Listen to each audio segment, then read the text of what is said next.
एक भक्त कह रहा था, और परमात्मा गरीबदास साहिब जी ने कहा है कि सतगुरु शरण में आके, इस कबीर परमेश्वर की शरण में आने के बाद धर्मराज डर कैसा, धर्मराज का भी भय खत्म कर देता है ये परमात्मा। और इन भूत बात पितर पिशाचों की तब बातें छोड़ दो, इनका मतलब है कि निकटाने का। जैसे एक भक्त कह रहा था जी, मैं वैसे तो बहुत से ऐसे प्रमाण हैं, मैं अपनी बहन के यहां चला गया, किसान है वो, और बहन के जमीन अच्छी थी और वर्षा होगी, मैं अपने भी बैल लेकर वहां चला गया उसकी मदद कराने के लिए, हल से उसकी जमीन में को जोतने के लिए। मेरी दूसरे खेत में ड्यूटी लग गई, और जो बहनोई था वो दूसरे खेत में अपने बैल लेकर चला गया। वो उधर बाहर रहा था, मैं उधर समा रहा था। तो वहां एक खेतों में लेट होती है, छोटी सी जोड़ी, तालाब जलाशय छोटा सा, पशुओं के पानी स्टोर कर लेते हैं, वर्षा से हो जाता है कुछ, या नहरों से भर लिया करते हैं। वो कहने लगा वहां में थोड़ी सी दूरी पर वो जोड़ी थी, उसमें चला गया वैसे घूमने फिरने, बैलों को बांध दिया वृक्ष के नीचे। वहां क्या देखा कि एक व्यक्ति आया, उसने एक बेली गुड़ की चढ़ा दी, यानी पहले बेली हुआ करती एक दड़ी का पूरा, जैसे अब तो छोटी छोटी गुड़ की पेड़ी आप देखते हो टिकिया सी, पहले इकट्ठा होता था इतना, वो डर गया उड़ा।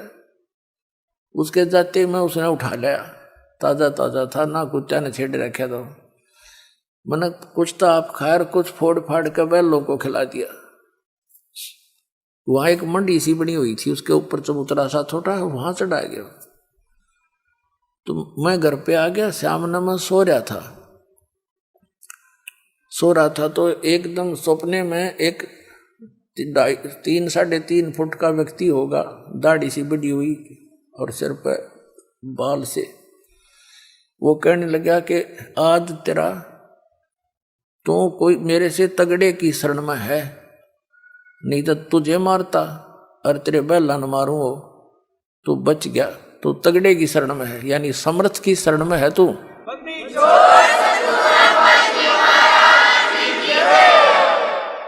और वो कह रहा था मैं डर रहा, इतना कसूता, आंख खुली एकदम, पसीना आ रहा मेरा। फिर मैं उठ कर मैंने मेरा जो बहन हुई था, वही बहन आ गई, उनसे जिक्र करा कि ऐसे ऐसे मैं वहां गुड़ चढ़ा रखा था किसी ने, एक मड्डी है। अच्छा, वो गुड़ मन ने भी खा लिया और बैलों को खिला दिया। और आज सपने में एक ऐसा दिखा, इतने कद का व्यक्ति, मुसलमान टाइप सा था वो। तो वो कहने लगा तो मेरे से तगड़े की शरण में था, नहीं तो तुझे मारता और तेरे बैला न मारूं, मेरी बसाई नहीं तो तू के जिंदा रह जाता। तो उसकी मेरी बहन का मुंह खुला खुला रह गया, अरे डकम में इतने वो गुड़ खा लिया उसका। कहाँ गुड़ खा लिया? तारे पीर का, वो तो पीर है, और उसने तो गढ़े वैसे चटक कर रखे हैं, वहां तो कोई छूता भी नहीं, उसके आसपास तो कुछ भी होता रहे, तू बचा क्यों करे? तो बोला बेबे मन बहन मुझे मालूम है मैं क्यों कर बचा, थारे समझ में आवना, मेरी बात मानो कोई नहीं तुम।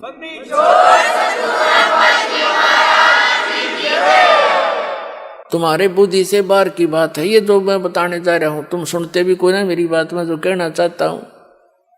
तो परमात्मा कहते हैं समर्थ सतगुरु शरण आके धर्मराज डर कैसा।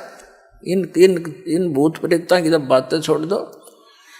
एक भगत कह रहा था जी, मैं रात ने सो रहा था और सत्संग में आपके सत्संग सुने रखे थे कि भाई धर्मराज यम के दूत नहीं आ सकते लेने के लिए कबीर भगवान के इस दास के द्वारा प्राप्त भक्ति वाले को, यम के दूत लेने भी नहीं आ सकते आपको, ये सत्कर मान लेना, आपको तो भगवान ना होगा लेने के लिए।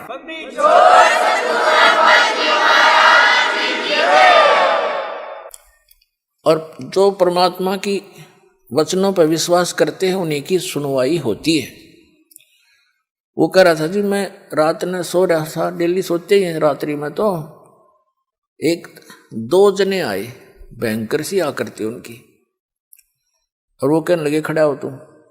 मेरे को शरीर से बाहर निकाल लिया, मैंने अपना शरीर भी पड़ा दिखे और मैं बाहर जाता दिखूं। अब चल तुझे धर्मराज ने बुलाया है, अब चल तुझे बुलाया है। मैं उनके साथ साथ हो लिया। मैंने रास्ते में जाकर पूछा कि भाई कहाँ किसने बुलाया है मेरे को, कि धर्मराज ने बुलाया तेरे को। वो कह रहा था जी फिर मेरे ध्यान में आई ये तो यम के दूत दिखे हैं मेरे को।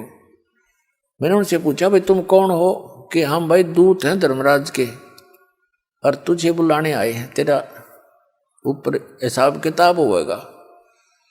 तो मेरे फिर वह बात याद आ गई कि यम के दूत और हमें कैसे ले जा सकते हैं। वो कह रहा था थोड़ी दूर रह रहा था उनका, गेट पे पहुंच लिए थे लगभग हम। फिर मैं उनसे छुटवा छुटू के उन गल गोट्टम गोट्टा, भाई तुम हमें नहीं ले जा सकते, मैं कबीर साहब का बच्चा हूँ, कबीर साहब का शिष्य हूँ, उनका नाम ले रखा मैंने। दोनों गेल वो जपटम लपटा मारी खूब। तो उनमें से एक बोला भाई तू पता कर कहा, मैं इतने इसने मैं हूँ इसके खेता तानी मैं करूंगा, तू पता करके आ। यू न्यूर न्यू कह है, ऐसे ऐसे कह रहा है कि तुम मुझे पकड़ नहीं सकते, कैसे ले आए तुम, तुम्हारी साथ बोल दे रही है क्या। तो अंदर गया धर्मराज के पास। वो कह रहा था मैंने अंदर बात होती सुने उनकी। धर्मराज से कहा जी ऐसे ऐसे एक व्यक्ति को आपने बुलाने के लिए भेजा था, वो कह रहा है कि तुम मुझे ला नहीं सकते, मैं तो कबीर साहब का भगत हूं। वो धर्मराज ने वो देखा अकाउंट ने बजा रहा है किसी ने पकड़ लिया, तो मरवाओगे मुझे भी, छोड़ो इसको जल्दी, पटक दो उठा के।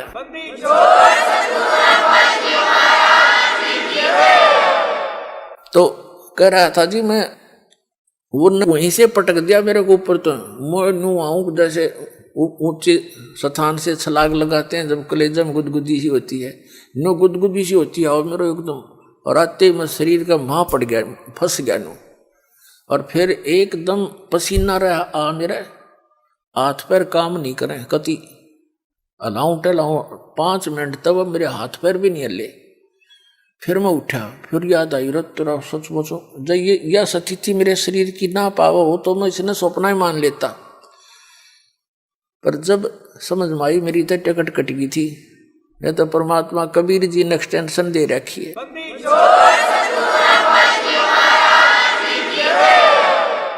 तो पुण्यात्माओं सतगुरु सरना आके धर्मराज डर कैसा। धर्मराज के कहते हैं चित्रगुप्त के कागज की रू मेटू सकल बखेड़ा। इस चित्रगुप्त यानी इस धर्मराज के कागज पाट दूं, सतगुरु जो चावे सो कर ही। कबीर साहब के विषय में गरीबदास जी कह रहे हैं सतगुरु जो चावे सो कर ही, 14 कोट दूत जमडर ही, ऊत भूत जमत्रास निवारे और चित्रगुप्त के कागज पाड़े। आपके कर्म के लेख कबीर साहब मिटा सकता है। जम जो राजा से डरे मिटे कर्म के लेख, अदली असल कबीर हैं ये कुल के मालिक एक।